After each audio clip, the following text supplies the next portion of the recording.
बूढ़ी माँ को आखिरी उम्र में कैंसर हो गया। बेटों ने इलाज कराने के बजाय उसे घर के आंगन में जिंदा दफना दिया और खुद शहर काम पर चले गए। तीनों ने खूब पैसा कमाया, शादियां भी की। मगर एक दिन जब कारोबार पूरी तरह बर्बाद हो गया, तो उन्होंने सोचा कि अब माँ की जमीन बेच देते हैं। इस इरादे से वे अपने गांव के घर पहुंचे। लेकिन वहां पहुंचकर देखा कि पुराने खंडहर की जगह एक शानदार बंगला खड़ा था। जब दरवाजा खुला तो उनके मुंह आश्चर्य से खुले रह गए। दोस्तों, यह कोई कहानी नहीं, बल्कि एक सच्ची घटना है जिस पर हमें भी विश्वास नहीं हुआ।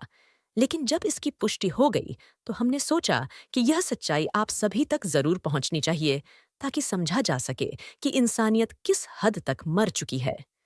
इस घटना को सुनकर आप हैरान रह जाएंगे कि क्या ऐसा भी हो सकता है। यह कहानी मुझे खुद एक आरोपी ने सुनाई है। आइए, उसी की जुबानी सुनते हैं। हमसे ज्यादा लालची शायद इस दुनिया में कोई नहीं था। आज भी हम अपने लालच को संतुष्ट करने के लिए उस घर की तरफ जा रहे थे। रास्ते में आपस में बात कर रहे थे कि अब तो घर खंडहर बन चुका होगा, किसी को कुछ पैसे देकर देखरेख करवा लेंगे। अब उस जमीन की कीमत आसमान छूने वाली है। हम झगड़ रहे थे कि घर की हालत कैसी होगी। लेकिन जब हम वहां पहुंचे तो हैरान रह गए। वह घर वो घर लग ही नहीं रहा था। हम जिस शहर में दाखिल हुए, वहां एक कब्र बनी हुई थी। उसे देखकर हम और भी चौंक गए।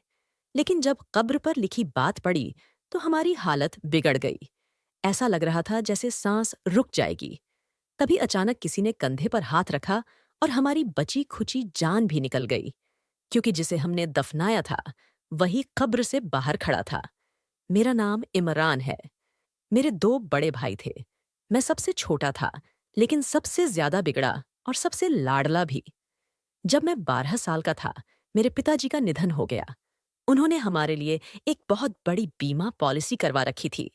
बीमा की राशि हमें ही मिलनी थी। पिताजी की मौत की खबर हमारे जीवन में सन्नाटा बनकर छा गई। कुछ दिनों तक रोने धोने के बाद बीमा कंपनी से जब चेक आया, तो घर का माहौल एकदम बदल गया। माँ ने वह चेक बहुत देर तक हाथ में लिए देखा और उसकी आंखों से आंसू बहने लगे। उसने कहा, तुम्हारे पिताजी जाते जाते भी तुम्हारे लिए बहुत कुछ छोड़ गए। ये घर तुम्हारे नाम कर गए और ये पैसे भी तुम्हारी जिंदगी संवारने के लिए छोड़े हैं। माँ की आंखों में कृतज्ञता थी, आवाज में श्रद्धा थी। लेकिन हमें उस वक्त उस भावना की कीमत समझ नहीं आई। शायद इसलिए कि कृतज्ञता जैसी भावना हमारे स्वभाव में थी ही नहीं। बड़े भाई ने माँ की बात सुनकर बहुत बेरुखी से कहा, अगर पिताजी ने कुछ कर भी दिया तो इसमें क्या बड़ी बात है। हर पिता अपनी संतान के लिए कुछ ना कुछ करता है, इसमें कोई महानता नहीं है। माँ का चेहरा एक पल के लिए बुझ सा गया, जैसे किसी ने उसके दिल को चोट पहुंचाई हो। लेकिन उसने कुछ नहीं कहा, बस नजरें नीचे कर लीं और वह चेक, जिसे थोड़ी देर पहले वह प्यार से देख रही थी, तकिए के नीचे रख दिया। उस दिन के बाद माँ चुपचाप रहने लगी थी। हम तीनों भाई अपने अपने काम में लग गए थे। कोई बड़ा नौकरी पेशा नहीं था, बस थोड़ा बहुत व्यापार करते थे, जिससे गुजारा चल जाता था। वह घर, जिसे पिताजी हमारे नाम कर गए थे, हमें कभी अच्छा नहीं लगा। गांव इतना पिछड़ा और पुराना था कि वहां जाना ऐसा लगता जैसे समय के अंधेरे कुएं में उतर रहे हों। शहर के सपने आंखों में बसे थे, लेकिन सच्चाई यही थी कि हम एक ऐसी जगह घर के मालिक थे, जहां की जमीन की कीमत पिछले 10 साल में 1 इंच भी नहीं बढ़ी थी। ना कोई स्कूल था, ना अस्पताल, ना बिजली की व्यवस्था थी, ना पक्की सड़कें। बस टूटी फूटी दीवारें थीं, जिनके भीतर हमारी जिंदगी बंद थी। पिताजी ने जो घर हमारे नाम किया था, उसमें हमें कोई एहसान महसूस नहीं होता था। बस गरीबी की बदबू आती थी। वह घर बेचने पर भी कोई बड़ा फायदा नहीं होता और बिना मरम्मत के कोई खरीदने को तैयार भी नहीं था। ऐसे में हम तीनों भाई अक्सर सोचते थे, अगर माँ ना होती तो हम कब के यहाँ से जा चुके होते। शहर जाकर कोई किराए का फ्लैट ले लेते, मेहनत करते, रोज कमाते और शायद जिंदगी बेहतर हो जाती। लेकिन समस्या यह थी कि माँ को यहाँ अकेला छोड़ने का विचार किसी को भी अच्छा नहीं लगता था। वह बीमार जरूर थी, मगर इतनी नहीं कि बिस्तर पर पड़ जाए। वह घर का हर काम सलीके से करती थी। हर समय रसोई में कुछ न कुछ बनाती रहती थी और कभी-कभी पुराने संदूकों से पिताजी की चीजें निकालकर आंखों में आंसू ले आती थीं। ऐसे ही एक दिन माँ की तबीयत कुछ ज्यादा ही बिगड़ गई। शरीर में इतनी कमजोरी थी कि वह बिना सहारे के चल भी नहीं सकती थी। सांस लेते हुए हांफने लगती थी। हमने सोचा कि कोई सामान्य बीमारी होगी, बुखार या कमजोरी की दवा से ठीक हो जाएंगी। मगर जब 2 दिन बीत गए और हालात बिगड़ते गए, तो छोटे भाई ने कहा कि माँ की पूरी जांच कराई जाए। उन्हें शहर के अस्पताल ले जाया गया। डॉक्टर ने पूरी जांच के बाद हमें एक अलग कमरे में बुलाया और जो बताया, उससे हमारे पैरों तले जमीन खिसक गई। माँ को कैंसर था, और वह भी उस अवस्था में जहां इलाज महंगा था और समय बहुत कम। डॉक्टरों ने कहा कि अगर इलाज शुरू ना किया गया तो माँ शायद 6 महीने भी ना जी पाएंगी, और अगर पूरा इलाज कराना है तो कम से कम 90 लाख लगेंगे। हम तीनों भाई एक दूसरे का मुंह देखने लगे, जैसे हमने इतनी बड़ी रकम का कभी सपना भी नहीं देखा हो। हमने सोचा, क्या 90 लाख एक ऐसी औरत पर खर्च करना सही है जिसने अपनी जिंदगी का बड़ा हिस्सा बिता दिया है? हम में से किसी के पास इतनी रकम नहीं थी।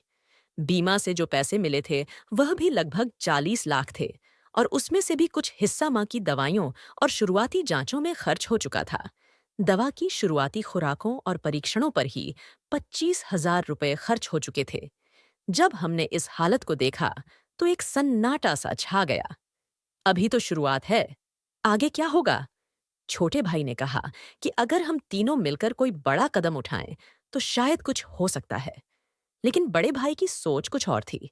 उसने कहा, सफलता हमेशा बड़ी कुर्बानी मांगती है। अगर हमें कुछ बनना है तो बलिदान देना होगा। पर किस चीज का और किसका बलिदान? यह बात अधूरी ही रह गई।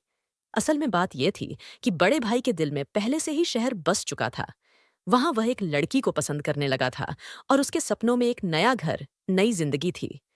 उसके ख्यालों में अब माँ एक रुकावट बन चुकी थी। वही माँ जिसने बचपन में उसका हाथ थामा था, अब वह उसे बोझ लगने लगी थी। एक ऐसा बोझ जिसे उतारे बिना वह आगे नहीं बढ़ सकता था। वह बार बार हमसे कहता, अगर तुम लोग चाहते हो कि जिंदगी में कुछ हासिल करो तो दिल को सख्त बनाना पड़ेगा। भावनाओं की जगह बुद्धि को देनी होगी, वरना सारी जिंदगी इस पुराने टूटे फूटे घर और बीमार माँ के साथ सड़ते रहोगे। शुरू शुरू में उसकी बातें अजीब लगती थीं। कोई सामान्य इंसान ऐसी बातें कैसे कर सकता है? लेकिन जब उसने बार बार यही बात दोहराई और हमने माँ को दर्द में तड़पते देखा, तो कहीं ना कहीं दिल के कोने में यह विचार उठने लगा कि शायद वह सही कह रहा है। शायद हम माँ को मुसीबत से छुटकारा दिला रहे होंगे। शायद उन्हें शांति मिल जाएगी। शायद हम भी एक नई जिंदगी शुरू कर पाएंगे। एक रात बड़े भाई ने सबको इकट्ठा किया और कहा, अब और सहन नहीं हो रहा। न माँ की हालत देखी जाती है, न अपनी बेबसी। यह जिंदगी बस एक इंतजार है, एक ऐसी मौत का जो आती ही नहीं। उसने कहा, हमें माँ को एक शांत मौत दे देनी चाहिए। वैसे भी वह कैंसर की आखिरी अवस्था में है। 3-4 महीने में तड़प तड़प कर मर जाएंगी। लेकिन इस दौरान हमारी जिंदगी बर्बाद हो जाएगी। व्यापार बंद हो जाएगा। शहर जाने का सपना टूट जाएगा। तो बेहतर यही है कि इससे पहले वह खुद चली जाएं। हम उन्हें विदा कर दें, ताकि उन्हें भी राहत मिले और हमें भी। मंझले भाई ने पहले तो हिचकिचाहट दिखाई, लेकिन फिर उसने भी हामी भर दी। मेरे दिल में एक अजीब बेचैनी थी। मैंने कहा, नहीं, ऐसा नहीं करेंगे। ये गलत है, बहुत बड़ा पाप है। लेकिन मेरा स्वर इतना दृढ़ नहीं था कि उनके इरादों को रोक पाता। बड़े भाई ने कहा, तुम भावुक हो रहे हो। ये समय भावना दिखाने का नहीं है। जब हम शहर पहुंचेंगे सब भूल जाओगे। फिर ना ये घर याद आएगा ना माँ।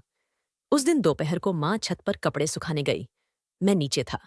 मंझला भाई बर्तन धो रहा था और बड़ा भाई माँ के पीछे छत पर गया। पता नहीं क्या हुआ।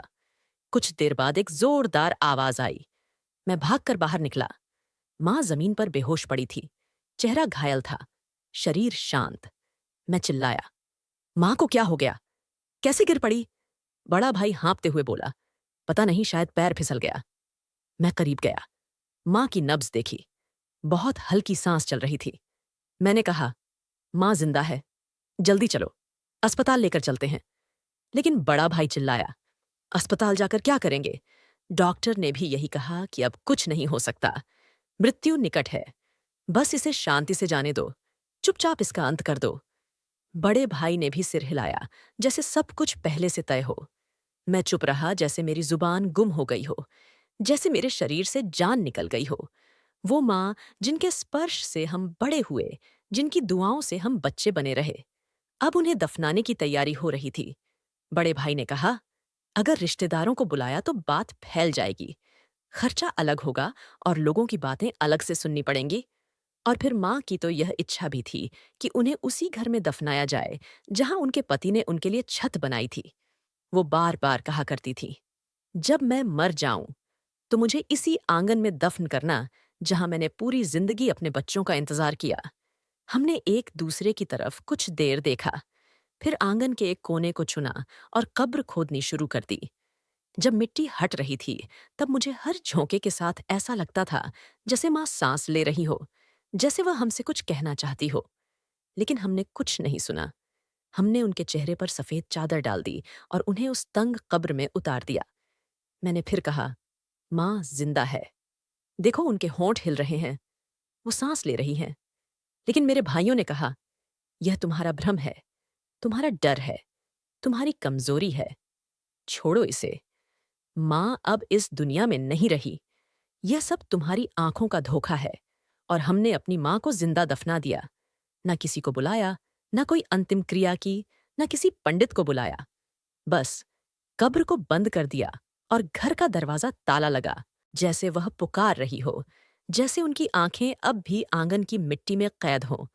लेकिन जब शहर की चमक ढमक देखी, वहां की रोशनियों में अपने सपनों को हकीकत बनते देखा, तो वह बोझ हल्का होने लगा। वो दर्द धुंधला पड़ने लगा। वो कब्र अब याद से मिटने लगी। शायद यही दुनिया है। यहाँ रिश्ते यादों से नहीं चलते और जिंदा लोग मृतकों को बहुत जल्दी भूल जाते हैं। जब बड़े भाई ने पहली बार शहर की एक लड़की की बात की थी, तब हमें अंदाजा नहीं था कि वह सिर्फ एक लड़की की नहीं, बल्कि एक पूरे योजनाबद्ध उद्देश्य की बात कर रहा है।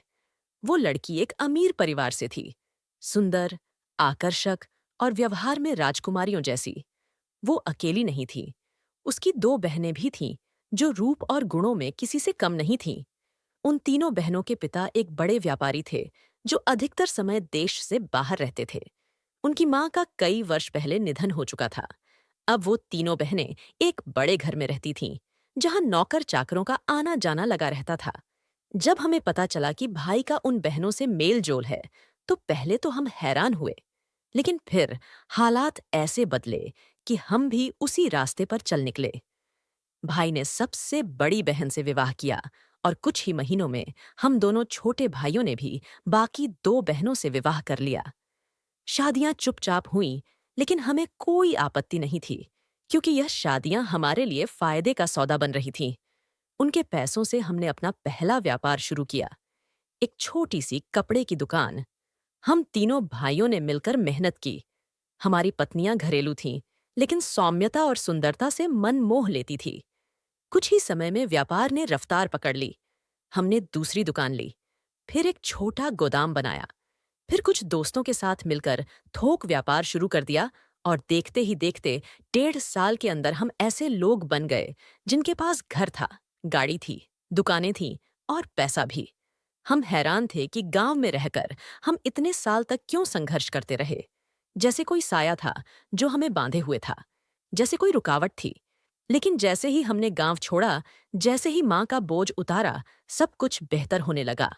जैसे किस्मत ने हमें गले से लगा लिया हो।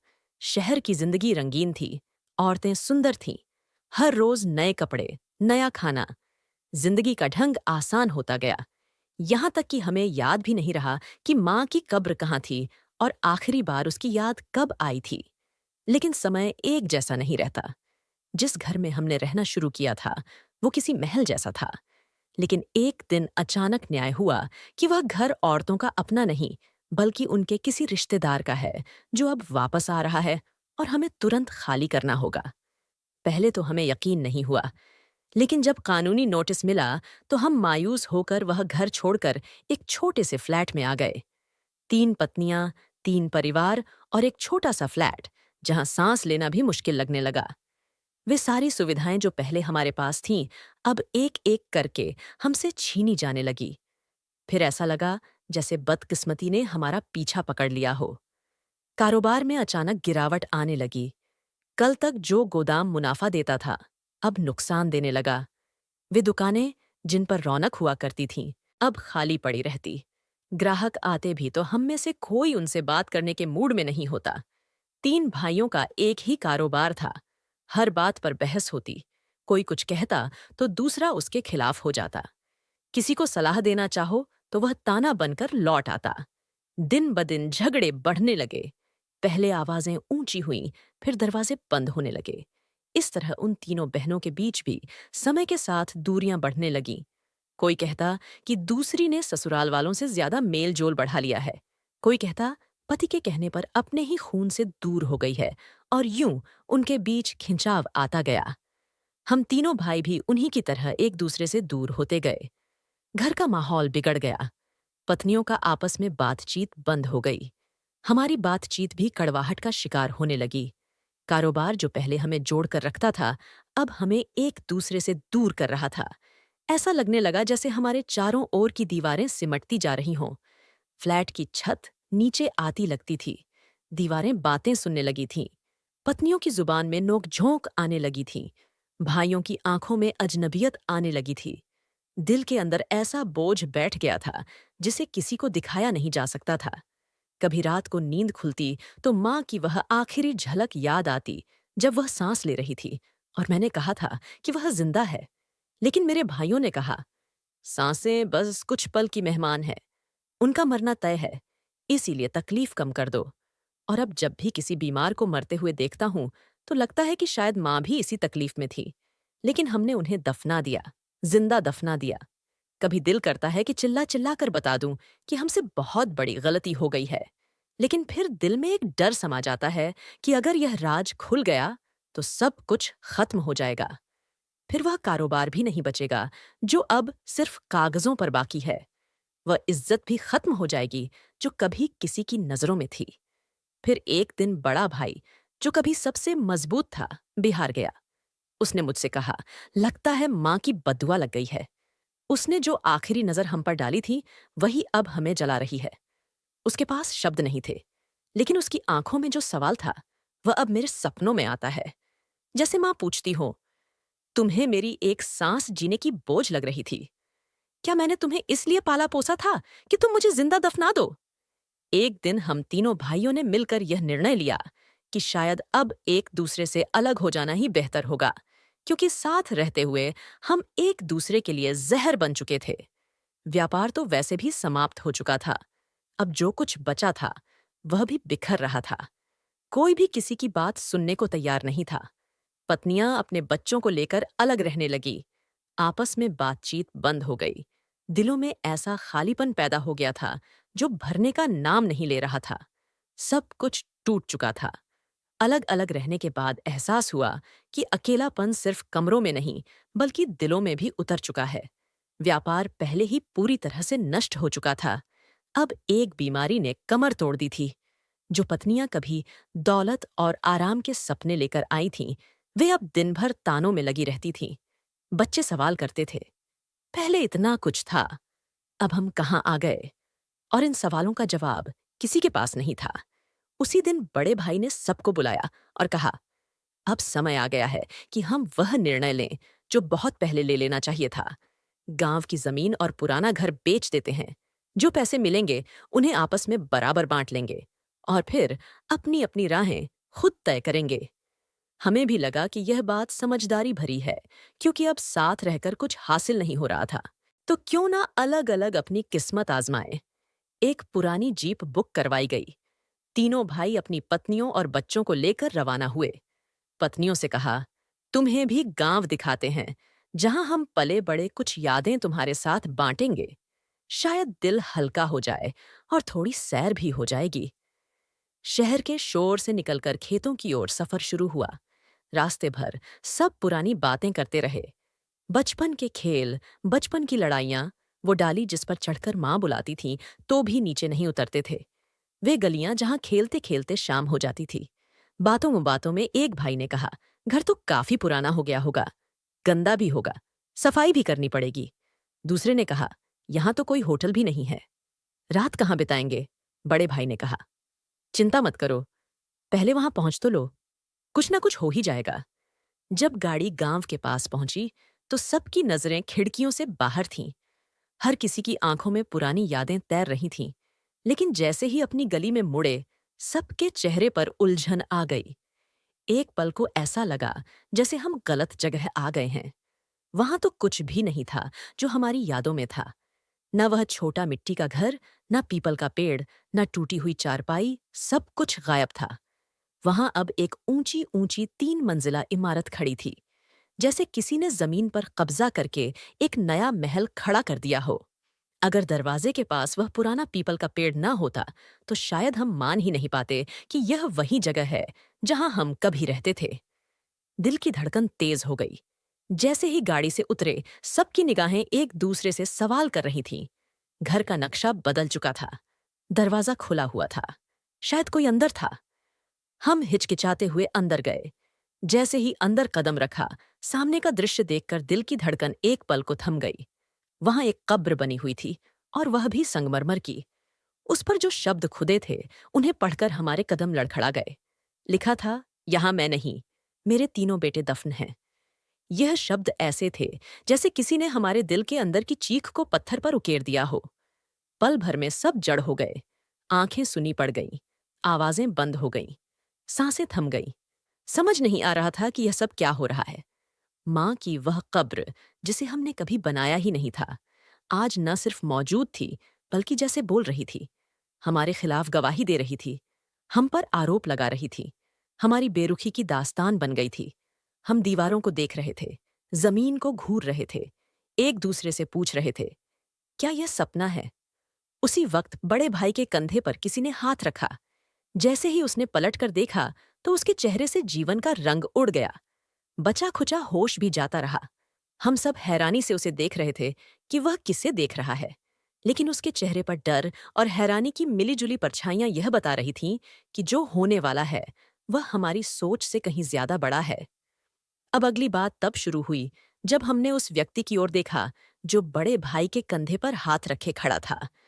वह कोई और नहीं, बल्कि हमारी माँ का बेटा साहिल था, जिसके बारे में हमें बस इतना पता था कि माँ की पहली शादी हुई थी और वह विधवा होने के बाद हमारे पिता से ब्याही गई थी।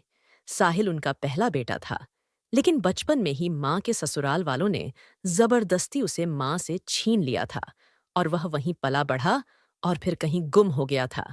हमने कभी इस बारे में विस्तार से जानने की कोशिश नहीं की थी, क्योंकि माँ ने भी इस दुख को छिपाने की भरपूर कोशिश की थी, और हमें भी कभी यह एहसास नहीं कराया था कि इस बात के पीछे कोई गहरा दर्द या सच्चाई हो सकती है। हमने यही सोचकर अपने मन को समझा लिया था कि साहिल की कहानी बस एक अधूरी याद है, एक भूली बिसरी दास्तान। लेकिन आज वह अधूरी कहानी सच बनकर हमारे सामने खड़ी थी। साहिल ने आत्मविश्वास से बड़े भाई की ओर देखा और कहा, हाँ, यही वह जमीन है जहां मेरा जन्म हुआ था, और जिसे तुम लोगों ने मेरी माँ समेत जमीन में दफना दिया। तुम लोगों ने सिर्फ जमीन पर ही कब्जा नहीं किया, बल्कि एक माँ की सांसों को भी कुचल दिया। लेकिन प्रकृति ने तुम्हारी बेरुखी का जवाब मेरे हाथों से देना तय किया था। बड़े भाई ने जैसे ही उसका मजाक उड़ाते हुए कहा, तू है जिसने हमारी जमीन पर कब्जा किया और हमारी माँ की कब्र पर यह झूठी इबारत लिखवा दी। साहिल ने गंभीरता से जवाब दिया, यह कोई झूठ नहीं है। ये वही सच्चाई है जो तुम लोगों ने छिपाई थी और जिसे मैंने पत्थर पर उकेर दिया, ताकि दुनिया देखे कि जब खून के रिश्ते बेरहम हो जाए तो मिट्टी कैसे चीखने लगती है। उसी पल पीछे से कदमों की आहट आई, और जब हम सब ने पलट कर देखा, हमारी आंखें हैरानी से फटी की फटी रह गईं। सामने माँ खड़ी थी, वही माँ जिसे हमने कैंसर की मरीज समझकर जिंदा दफन कर दिया था। वही माँ जो हमारे हाथों में तड़पती रही और हमने उसे अस्पताल ले जाने के बजाय अपने अंतःकरण के कब्रिस्तान में दफन कर दिया। अब वही माँ हमारे सामने खड़ी थी, स्वस्थ, सुंदर और शांत। उनके चेहरे पर ना तो कोई नफरत थी, ना ही गुस्सा। बस एक अजीब सी उदासी थी जो हमारे सीने में कांटे की तरह चुभ रही थी। माँ ने नरमी से कहा, तुम लोग मुझे मरा समझकर चले गए थे, लेकिन उस समय साहिल वापस आया। वह मुझसे मिलने आया था। जब उसने मेरी हालत देखी तो मुझे कब्र से निकाला, अस्पताल ले गया, महीनों इलाज करवाया और मौत से छीन कर मुझे फिर से जिंदगी दी। फिर मैंने तय किया कि जिस बेटे ने माँ को जिंदा दफन कर दिया, उससे बेहतर वह बेटा है जिसने माँ को मौत के मुंह से निकालकर जीवन दिया। मैंने सारी संपत्ति, सारी जमीन साहिल के नाम कर दी और आज मैं उसी के साथ हूँ। मैं उसके बच्चों के साथ रहती हूँ, जो मुझे नानी कहते हैं। तुम लोग यहाँ क्या लेने आए हो? चले जाओ यहाँ से। हमारे बड़े भाई को अब भी गुस्सा आ गया। उन्होंने कहा, आप कौन होती है हमारी संपत्ति किसी और को देने वाली? यह हमारा अधिकार है, यह हमारा हिस्सा है, यह हमारे पिता का घर है। इस पर माँ ने एक जोरदार थप्पड़ मारा और कहा, पिता का घर तो वह होता है जहां बेटे माँ को दफन करने के बजाय बचाते हैं। जिस घर में औलाद बेरहम हो, वहां दीवारें भी रोती हैं। साहिल भी चुप नहीं रहा। वह आगे बढ़ा और उसने भी बड़े भाई को थप्पड़ मारा और कहा, अब बता, तुझे अपनी जमीन प्यारी है या अपनी माँ की जान, जिसे तूने खुद कब्र में धकेल दिया? हम सब सन्न रह गए। हमने पहली बार माँ के चेहरे पर वह भाव देखे, दर्द, गुस्सा, बेबसी और एक गहरी निराशा जो हमने पहले कभी नहीं देखे थे। माँ ने हमें झिड़कते हुए कहा, अगर मैं चाहूं तो पुलिस को बुला सकती हूं, क्योंकि तुम लोगों ने मुझ पर जानलेवा हमला किया था। मैंने तुम्हें जिंदा छोड़ दिया क्योंकि मैं तुम्हारी जन्म देने वाली माँ हूं। लेकिन अब तुम्हारे लिए मेरे दिल में कुछ नहीं बचा। तुमने अपनी माँ को दफनाया और आज वह माँ तुम्हें अपनी जिंदगी से निकाल रही है। जाओ यहां से, वरना कानून को याद दिलाऊंगी कि कैसे तुम लोगों ने मुझ पर अत्याचार किया था। साहिल ने हमारी तरफ तिरस्कार से देखा और कहा, हाँ, बुलाओ पुलिस को। तुम्हें लगता है तुम बच जाओगे? यह जमीन अब मेरी है। मैं इस इलाके का सहायक उपनिरीक्षक एएसआई हूं। तुम्हारे कृत्य मेरे पास रिकॉर्ड में है। मैं तुम्हें जेल की हवा खिलवा दूंगा। यह सुनकर हमारे पैरों तले जमीन खिसक गई। आंखों से शर्म के आंसू बहने लगे। जुबानें गूंगी हो गईं। माँ के चरणों में गिरने की भी हिम्मत नहीं हुई। हमने एक दूसरे की तरफ देखा और चुपचाप रो पड़े। हम मुंह लटकाए अपनी पत्नियों और बच्चों के साथ गाड़ी में बैठकर लौट आए। पत्नियां कहती रहीं, माँ से माफी मांगो, उनका दिल जीतो, उनसे अपना अधिकार लो। लेकिन हम क्या बताते कि माँ के दिल से हम कब के निकाल दिए गए थे। हम शहर लौट तो आए, लेकिन अब वह शहर भी हमें अजनबी लगने लगा। कारोबार पहले ही बर्बाद हो चुका था। अब मेहनत मजदूरी से पेट पालने लगे। पत्नियां दिन भर ताने देती थीं। बच्चे फरमाइशें करते थे। लेकिन हम चुप रहते थे क्योंकि हमें पता था कि हमारी जिंदगी की बर्बादी किसी और की वजह से नहीं, हमारी अपनी नाफरमानी की सजा है। जिस दिन हमने माँ को कब्र में उतारा था, उसी दिन हमारी किस्मत भी दफन हो गई थी। जब तक माँ का दिल नहीं पिघलेगा, जब तक माँ की आंखों में हमारे लिए दुआ नहीं होगी, जब तक माँ के हाथ हमारे सिर पर नहीं होंगे, तब तक हम चाहे जो भी कमा लें, इज्जत नहीं कमा सकते। दिन बीतते गए, लेकिन दिल का बोझ कम नहीं हुआ। कई बार दिल चाहा माँ के कदमों में गिर जाए, लेकिन फिर डर लगा, कहीं माँ फिर से धुतकार ना दे। आज भी हम उसी मोहल्ले में एक किराए के छोटे से मकान में रहते हैं, काम करते हैं, खाना खाते हैं, लेकिन सिर्फ इस उम्मीद में जीते हैं कि शायद कभी माँ का दिल पिघल जाए और वह हमें माफ कर दे। सबक यह है कि दुनिया की कोई दौलत माँ की दुआ से बड़ी नहीं होती। माँ के कदमों तले स्वर्ग, यह सिर्फ एक कहावत नहीं, बल्कि एक सच्चाई है। जिसने इसे समझा, उसने इस दुनिया में भी सफलता पाई और परलोक में भी। हमने माँ की आंखों में आंसू देखे थे, लेकिन इन आंसुओं के बदले हमें कभी सुकून नहीं मिला और शायद अब कभी मिलेगा भी नहीं। क्योंकि जब माँ का दिल टूट जाता है, तो दुनिया की सारी कोशिशें भी उसे फिर से जोड़ नहीं सकती। माँ वह हस्ती है जो रातों को जागकर अपने बच्चों की नींद की हिफाजत करती है, जो भूखी रहकर भी अपने बच्चों का पेट भरती है, जो अपने दुख छिपाकर सिर्फ खुशियां देती है। लेकिन हम अक्सर उसी माँ को नजरअंदाज करते हैं, उसकी कुर्बानियों को भूल जाते हैं। भगवान भी अपनी मोहब्बत को माँ की मोहब्बत से तुलना देता है और फरमाता है, मैं अपने बंदों से माहों से ज्यादा प्रेम करता हूँ। यही तुलना काफी है माँ के दर्जे को समझने के लिए।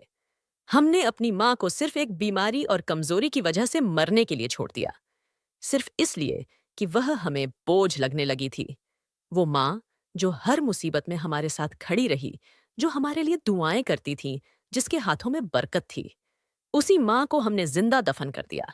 लेकिन कुदरत ने उस माँ को एक ऐसे बेटे के जरिए बचा लिया जिसे कभी अपनों से अलग कर दिया गया था, जिसे माँ की गोद छीनने का दर्द झेलना पड़ा था। फिर भी उसने बदला नहीं लिया। उसने सेवा की, प्यार दिया, वफा निभाई। हम शर्मिंदा हैं, लेकिन अब सिर्फ शब्द ही बचे हैं। माफी भी कम पड़ गई है। माँ की नाराजगी ऐसी होती है जो ना इस दुनिया में चैन देती है, ना आखिरत में मुक्ति। हमारी कहानी हर बेटे के लिए एक सबक है। कभी उस माँ को मत छोड़ो जिसने तुम्हें जन्म दिया, पाला, तुम्हारे लिए सारी दुनिया से लड़ी। अगर जिंदगी में कुछ अच्छा चाहते हो तो माँ की सेवा करो, उसके कदम चूमो, उसकी दुआ लो। वरना एक दिन ऐसा भी आ सकता है जब पछतावे के सिवा कुछ ना बचे। तो दोस्तों, यह थी आज की कहानी। इस कहानी के बारे में आपकी क्या राय थी, यह कमेंट बॉक्स में जरूर बताइए। अगर आपको कहानी पसंद आई हो तो वीडियो को लाइक करें, माया नॉलेज चैनल को सब्सक्राइब करें और बेल आइकन पर क्लिक करके इसे ऑन एल पर सेट करें ताकि आपको नए वीडियो की सूचना तुरंत मिल जाएगी। धन्यवाद।